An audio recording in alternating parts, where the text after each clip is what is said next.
sabilillah, tuju satu arah, tertinggi di julang kalimatullah. Berbekal tawakal, gapai ciptaan suci mardatillah. Sabar gigih cekal, menyebar risalah Rasulullah.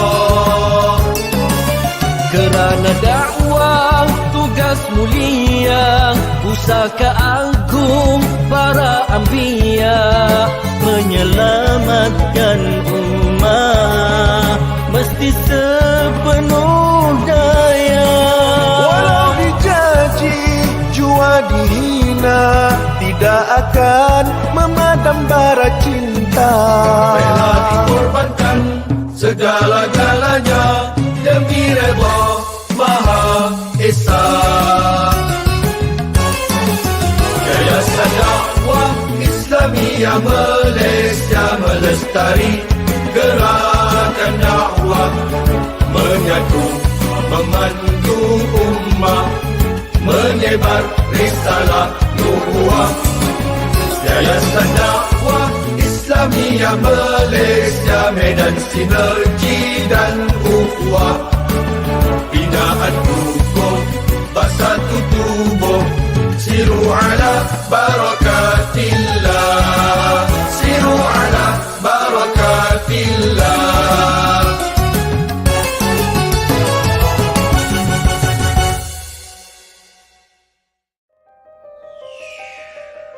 Yayasan Dakwah Islamiah Malaysia YADIM ialah sebuah badan amanah yang ditubuhkan pada tahun 1974 dan telah diilhamkan oleh Perdana Menteri Malaysia yang kedua, Allahyarham Tun Abdul Razak Husin, bagi mengembangkan agama Islam dan amnya dalam bidang pendidikan, sosial dan kebajikan. YADIM didaftarkan di bawah Trust Incorporation Ordinance 1952 yang bertanggungjawab secara langsung kepada Amat Berhormat Perdana Menteri. Badan dakwah ini terdiri daripada 5 sektor yang berfungsi sebagai penyelaras NGO Islam di Malaysia. Pada masa yang sama, YADIM yang mempunyai 9 signature program yang tersendiri menjalankan operasinya dengan memfokuskan kepada bidang dakwah, pekadiran, pendidikan, sosial serta kebajikan. Untuk mencapai tujuan tersebut, badan dakwah ini akan berpandukan kepada visi, misi dan teras yang berikut. Visi, peneraju gerakan dakwah di Malaysia secara inklusif dan bertindak sebagai badan dakwah bertaraf antarabangsa. Misi, menyebar luas kegiatan dakwah menerusi kebajikan, pendidikan dan sosial untuk meninggikan martabat Islam dan kesejahteraan ummah. Teras YADIM yang pertama, melahirkan pendakwah Islam yang berpengetahuan dan berkemahiran berasaskan kepada kefahaman moden Malaysia. Yang kedua, menyelaraskan kegiatan NGO Islam dan rakan strategik dakwah dalam memasyarakatkan dakwah. Yang ketiga, menggalakkan masyarakat berlumba-lumba membuat kebajikan untuk memberi kefahaman, pengamalan dan penghayatan Islam dengan menjalankan kegiatan dakwah dalam aspek pendidikan, sosial dan kebajikan. YADIM terus komited dalam menyebar luas dakwah melalui pelbagai platform sama ada secara fizikal, maya atau penulisan dengan menerbitkan karya dakwah termasuklah buku, majalah dan jurnal. Dengan operasi di Ibu Pejabat Putrajaya dan mempunyai cawangan di seluruh Malaysia termasuklah di Sabah dan Sarawak. Hari ini, YADIM terus maju ke hadapan dan mengorak langkah dengan merangka pelbagai kegiatan dakwah melalui pelbagai pendekatan termasuk kerjasama dengan rakan-rakan strategik.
Jadi maksudnya kalau Myanmar tidak prosper, kita pun tidak akan prosper juga makmur Jadi itu kita nak Myanmar yang makmur dalam konteks ini lah. Ya, mengingatkan saya kepada dasar prosper the neighbor. Itu satu pendekatan yang saya kira itulah inti sebenar kemakmuran, ya, bukan memberikan operasi tekanan kepada negara-negara jiran. Dan kita menantikan isyarat. Nanti kami akan berikan liputan langsung ucapan oleh Amat Berhormat Perdana Menteri dari New York, dan saya masih bersama dengan teman-teman menantikan isyarat penggiliran ucapan yang akan kami berikan liputannya, dan kembali nanti kita akan mula melihat secara spesifik isu-isu yang diketengahkan oleh Yang Amat Berhormat Perdana Menteri. Tapi saya berminat tadi, saya kembali bersama Prof Aziz kerana bercakap soal reform, banyak cabarannya, dan bila kita cakap soal reform tadi tu, birokrasi, Prof Aziz terus agak tertawa. Dia kata ekonomi cabaran utamanya kerana duitnya tidak ada. Dan hari ini kita bercakap soal global trade. Cuma selalunya Prof Aziz, bila saya bercakap soal mencari model baru, selalu saja saya akan menoleh kepada apa yang diberikan petunjuk oleh sejarah. Tapi kelihatannya dalam konteks PBB ni, kita nak tunjuk sejarah apa? Kita belum pernah ada umpama ini. Apakah mungkin ada? Tetapi ini satu cabaran yang real kerana selama kita terbeban dengan perekonomian global ini untuk untuk menjana ataupun menguruskan PBB, selama itulah banyak tadi isu, ya, humanitarian juga akan tergencat. Tapi apa hikmahnya yang boleh kita petik dalam konteks kita tidak ada modeling, kita tidak ada landasan sejarah untuk kita mengatakan this is the best model forward dalam konteks PBB ini, sementara Malaysia adalah antara suara yang dinanti-nantikan mewakili negara-negara tengah ini. Prof Aziz. Ya, saya rasa model, kalau tengok dalam konteks model ekonomi, memang sebenarnya ada pelbagai kan, dan tidak semestinya praktikal dalam apa orang kata period ataupun dekat-dekat tertentu kan. Yang mana kalau kita lihat ketika Perang Dingin misalnya, kita jelas persaingan antara liberal demokrasi dengan komunisme itu agak besar, menyebabkan kita terpaksa mengambil pendirian menyokong mana ketika itu kan. Dan pendekatan kita sebenarnya agak pragmatik kita tidaklah menolak seterusnya sistem sosialis, tapi dalam konteks sama kita menggerakkan laissez-faire ekonomi lebih kepada liberal demokrasi dalam konteks Perang Dingin ketika itu Tapi dalam post Perang Dingin ataupun selepas Perang Dingin tu, kita sebenarnya dah makin terbuka kerana ada influx FDI, foreign investment terhadap Malaysia sebagainya yang mana kita menggerak ke arah itu sehinggalah kita berlakunya krisis ekonomi tahun 1998 dulu itu keadaan yang berlaku pada kita Cuma dalam konteks sekarang ni, kalau saya nak terus jump leapfrog pada zaman sekarang ni, kita nampak global, peringkat ekonomi global ni sedang berlaku persaingan yang besar antara grup BRICS yang akan cuba luaskan dia punya keahlian dia bersaing dengan pihak barat iaitu yang mereka dan kesatuan Eropah jadi kita tak tahulah sejauh mana persaingan ini akan boleh membantu merancakkan lagi ekonomi global ataupun merencatkan ekonomi global itu kita bimbang dan kita tak mau ambil pendirian di sini kita ambil pendirian wasatiyah lah bersederhana untuk accommodate kedua-dua pihak ini supaya kita boleh bersama-sama dalam merancakkan ekonomi global dan tidak merencatkan sebab kita kena ingat apa dasar luar kita buat, kita kena fikirkan pertama adalah kepentingan nasional kita, itu yang penting. Apa yang kita buat adalah memberi kebaikan kepada kita berbanding dengan keburukan kepada kita. Jadi itu yang kita harapkan kan dengan apa yang cuba dibawa oleh PMX kali ini dan di kala ekonomi global yang sedang rencam sekarang ni, diharapkan kita mencari ada idea untuk terus kekal survive survival kita di situ. Dalam sama juga mengharapkan ekonomi global tidak merencat sehingga boleh menjejaskan keseluruhannya yang agak sukar bagi kita untuk untuk mempertahankan ekonomi kita itu sendiri sebab kita pernah menghadapi keadaan sama sebelum ini dan diharapkan akan datang ni keadaan lebih baik lah. Itu yang saya harapkan sebab model ekonomi ini pelbagai dan tidak satu model yang dikatakan perfect boleh bawa kemakmuran secara bersama keseluruhannya lah. Menarik apabila Prof Aziz mengulaskan ini, Dr. Roy, kerana kita tahu dalam sejarah konteks dunia, kalau kita tulus mengkaji sejarah, bahkan Perang Dunia Kedua itu sendiri adalah merupakan business decision. Dalam keadaan ia merupakan business decision dan kita masih melihat bahkan Perang Teluk juga business decision. Saya kira Ukraine juga adalah business decision. Ia bukan semata-mata soal perimbangan kuasa kerana akhirnya kuasa itu akan menentukan siapa yang akan lebih makmur dan itu realiti yang kita berdepan dan ini juga antara ditunding sebelum ini sebagai hipokrasi di pentas global ini, tetapi ini realiti yang sedang kita berdepan, Dr. Roy. Tetapi kita sedang melalui dan cuba membina realiti baru dalam kesempatan bila mana paksi dunia ni sedang pasti, bukan lagi teori ya, kita melihat perubahan itu on daily basis, beralih ke sebelah sini, hegemoni yang dianggap lebih soft, lebih lembut, tetapi kita ingin memainkan peranan kita sebagai negara yang sangat strategik, lokasi dan juga teritorinya ini. Mungkin ini elok kalau kita ulas tentang realiti baru ini, Dr. Roy. Yes, kita tak nafi bahawa peralihan kuasa ataupun daripada di Eropah, kalau kita satu ketika dahulu, kalau kita kaji dari sejarah, hubungan antarabangsa banyak berkisahkan kepada Eropah. Lepas tu diperbesarkan atau dikembangkan ke Atlantik Utara. Ini termasuk Amerika Syarikat. Lepas tu kita saksikan dengan kebangkitan Jepun, China. So dia semakin menjadi satu global, dan saya percaya bahawa sudah tiba masanya di mana peralihan ini ke rantau Asia Pasifik ataupun hari ini tema yang lebih popular itu Indo-Pasifik, atau saya lebih gemar pada Asia Pasifik, ya.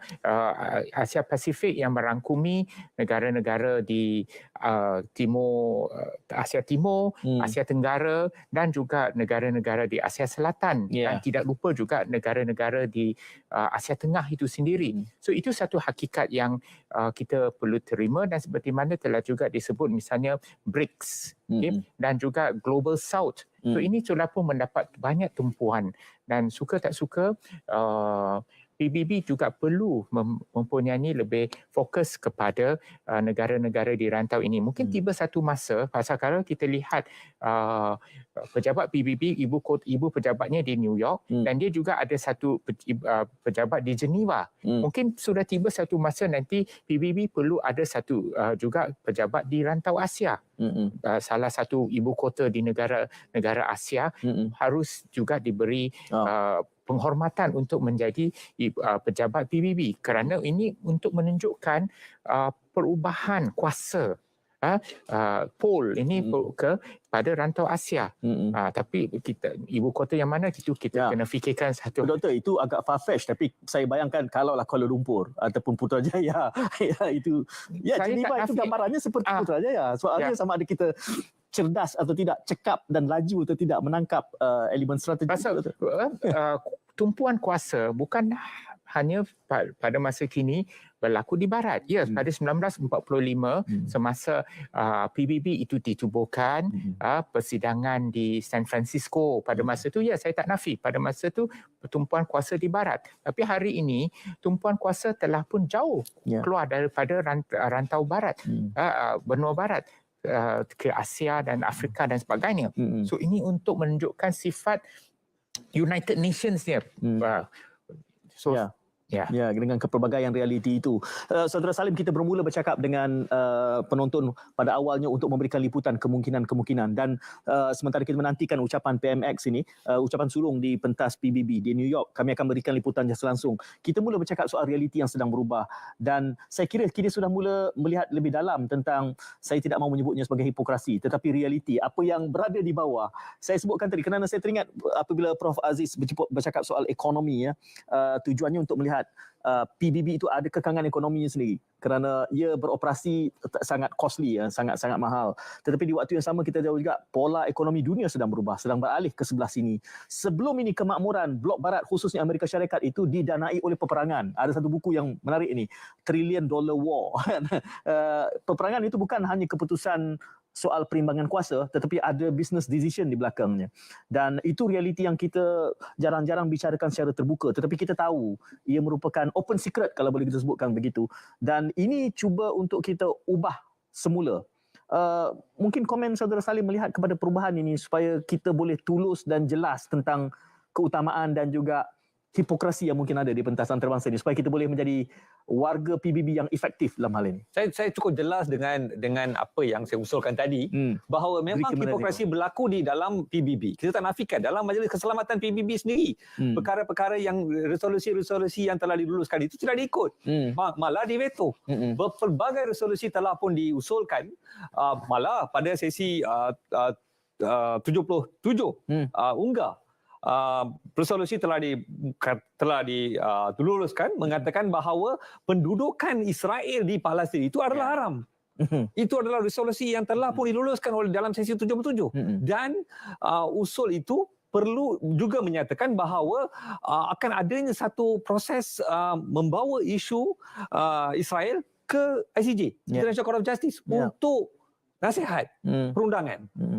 Dan pada sesi ini, Setiausaha Agung PBB perlu menterjemahkan apa laporan, apa yang telah diberitahu kepada mereka oleh ICJ. Saya tidak tahu sama ada perkara ini telah pun dilaporkan atau tidak, tetapi itulah perjanjian dan itulah usul yang telah diluluskan pada sesi 77 yang lalu. Dan perkara-perkara ini perlu dituruti, kita tidak boleh berdiam diri, kita perlu susuli perkara-perkara ini. Dan satu lagi perkara yang berkenaan dengan global economy yang kita perlu sentuh adalah food security. Yang I think is very close to everyone's heart. Isu keselamatan dan keterjaminan makanan pada negara-negara kecil, negara-negara tertindas yang kini berhadapan dengan makanan-makanan yang tidak ada nutrisi. Akibat daripada perang, saudara, perang global dan juga akibat daripada natural disaster. Saya perlu hentikan Saudara Salim di situ kerana kita sudah menerima isyarat dari New York dan kita akan sambung selepas ini. Kita ikuti ucapan sulung Yang Amat Berhormat Perdana Menteri dari New York di PBB. Welcoming His Excellency Anwar Ibrahim, Prime Minister and Minister of Finance of Malaysia, I invite him to address the Assembly. Dipersilakan Yang Amat Berhormat. Assalamualaikum warahmatullahi wabarakatuh dan salam Malaysia MADANI. Izinkan saya bagi pihak negara dan rakyat Malaysia mengemukakan pandangan ke arah keamanan dan kesejahteraan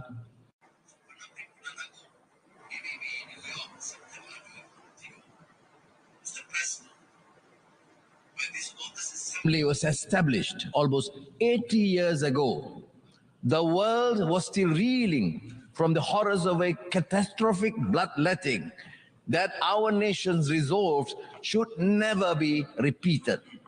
A decision profound in wisdom, magnanimous in intent, and bold in ambition was made so that the General Assembly would become the main deliberative, policy-making, and representative organ of the United Nations. A decision that manifested no less than the very strength and courage of our convictions.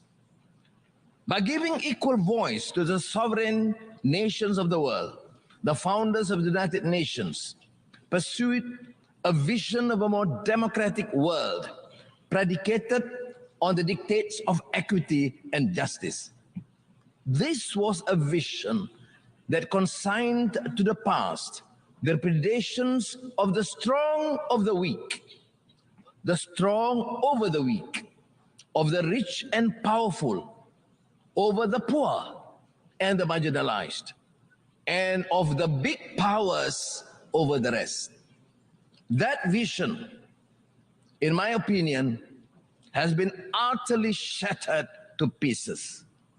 Today, we find that the major powers and those that aspire to greater international status are increasingly casting the United Nations aside for smaller, supposedly more efficacious platforms. As the powers that be continue to pay lip service to the imperative of multilateralism, we see the emergence of minilateralism instead, effectively becoming fragmented configurations of power. Mr. President, we are living in a deeply polarized world. We are seeing major power rivalry unfolding with consequences that will negatively impact nations, especially the smaller ones in the regions of conflict. The upshot is that we are confronted with a geopolitical and geostrategic dilemma. While the major powers continue to assure that a binary choice is not being imposed, the reality for many is that it is the only choice offered. Unchecked, this will ultimately lead once again to a world where the masses are unrepresented, where the few rule over the many and the many resent the few. The lofty ideals and principles enshrined in the UN Charter call upon nations to resolve their disputes through peaceful means and refrain from the threat or use of force against the territorial integrity and sovereignty or political independence of any state. We condemned unequivocally the Russian invasion of Ukraine. This conflict in Ukraine, for example, underscores the imperative to make peace and settle differences amicably through negotiations. Nevertheless, time is not on our side. And owing to the protracted failure to deal with this Russian-Ukraine crisis, I urge for a concerted multilateral effort led by the United Nations to resolve this. We cannot choose our neighbors, but we can choose to live in peace with them. And peace cannot happen without the cessation of hostilities by all parties. It is imperative for all parties to return to dialogue and resolve their differences through the negotiation table. The extent of the Ukraine conflict has radiated throughout the world as food prices have skyrocketed, leading to shortages and hunger, further malnutrition and despair. As in other conflicts elsewhere, be it in the Middle East or Southeast Asia, forced migration take place, piling on the problems of refugees and statelessness. Mr. President, in the Middle East, the politics of dispossession continues with a vengeance, with more illegal settlements being built, stripping Palestinians of land that rightly belongs to them.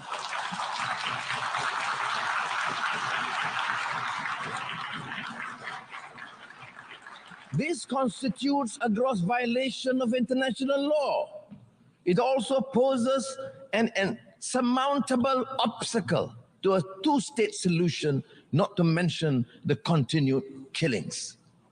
There is also flagrant hypocrisy in dealing with the issue of Palestine. The international community must speak up against the atrocities committed towards the Palestinians, even as they so vehemently speak out against human rights violations, injustice, and abusive regimes. On Afghanistan, Malaysia remains deeply concerned with the dire humanitarian situation in the country. This is especially so given that the country is grappling with its third consecutive year of drought and devastating locust infestation that severely undermined wheat harvests. On our part, Malaysia is committed to continue its existing people-to-people relations with Afghanistan, including through the provision of humanitarian aid. However, we remain resolute and firm in our call on the authority of Afghanistan to reverse their exclusionary and discriminatory policies against women and girls. Denying their right to go to school is a violation of the teachings of Islam, not to mention the UN Charter and the multilateral framework of human rights. They are also profoundly detrimental to the future of Afghanistan. Mr. President, we are deeply horrified by the continued post-coup violence and instability in Myanmar. This is currently among Southeast Asia's and ASEAN's biggest strategic and humanitarian challenges in recent years. The barbarism and depravity inflicted upon the people of Myanmar is indefensible and goes against the values or principles shared by the peoples and the region, in the region and globally. The support of the international community, including the United Nations, is crucial to urge continuously and maintain the necessary pressure on the military authorities to reverse their course.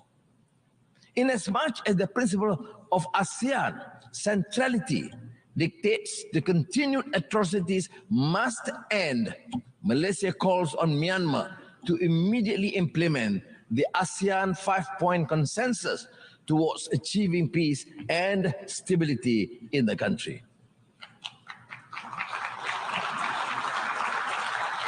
ASEAN is navigating the rivalry between the major powers in the Asia-Pacific.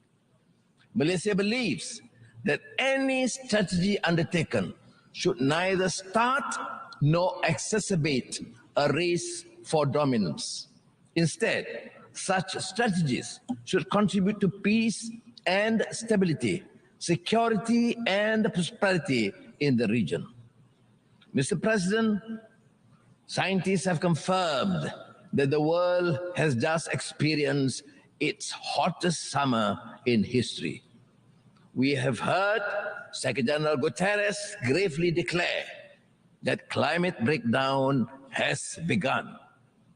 Even Malaysia is seeing an increase in adverse impacts of climate change, with increasing temperature, rising sea levels, intensified monsoons, and erratic weather patterns disrupting livelihood and degrading local ecosystems. As such, we have not a moment to lose. Malaysia is doing its part by developing low carbon and renewable energy roadmaps to implement mitigating and adaptation strategies.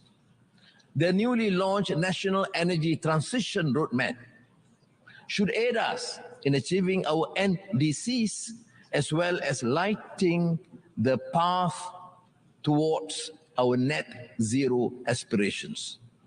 Discussions on climate change in the absence of equity, justice, and the necessary means to assist and empower countries to undertake greater climate action is an exercise in futility.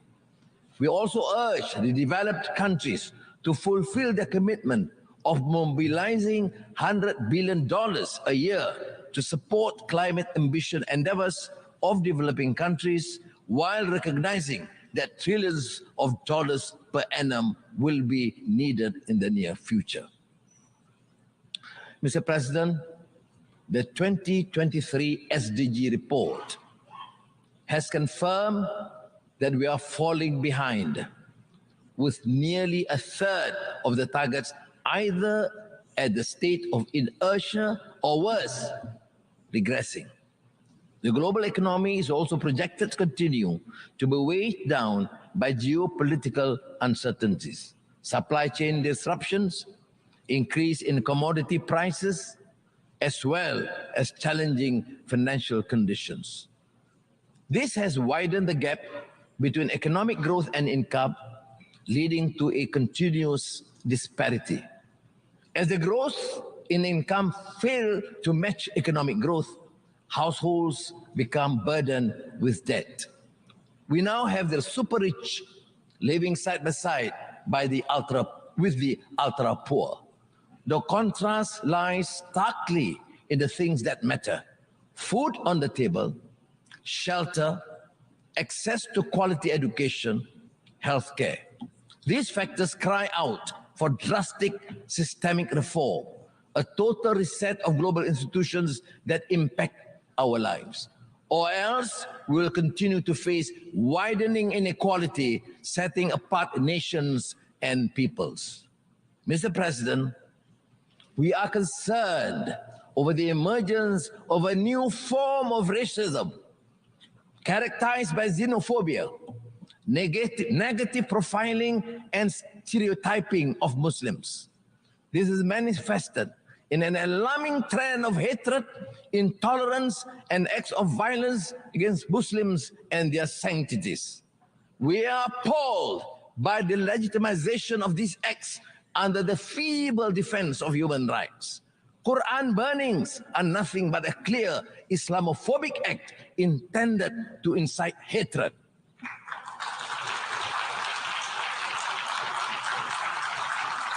Inaction in the face of such blatant provocation to a religion is simply irresponsible and sends a dangerous message to humanity.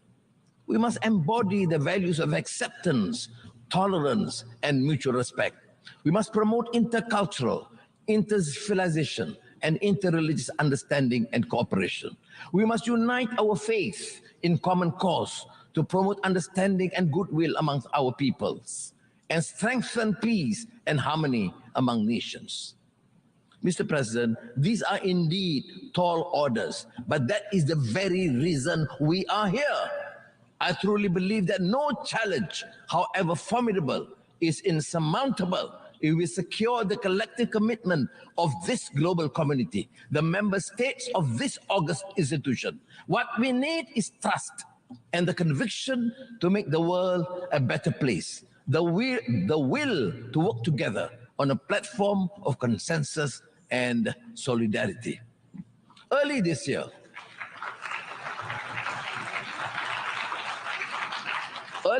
I introduced Malaysia MADANI, a vision built on the pillars of core values that we believe are indispensable in any harmonious, thriving, and peaceful society. Compassion, ihsan and rahmah, respect, trust and amanah, innovation, prosperity, and sustainability. These basic principles and moral values also apply in the context of our relations with other countries.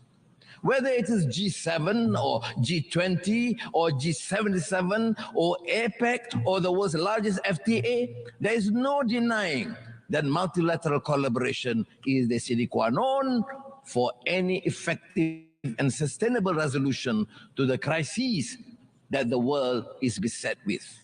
In this regard, it bears stressing that Malaysia's commitment to the UN and the multilateral system is born out of the strong conviction that all countries, no matter how big or small, rich or poor, strong or weak, have a common responsibility towards creating a better world for tomorrow.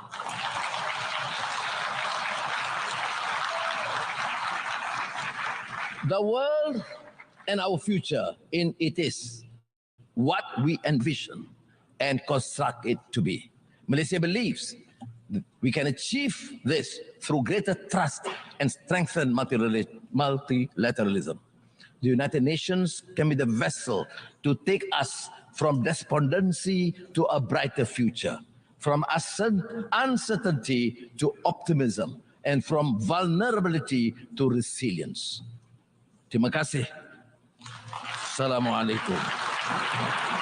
Terima kasih Yang Amat Berhormat.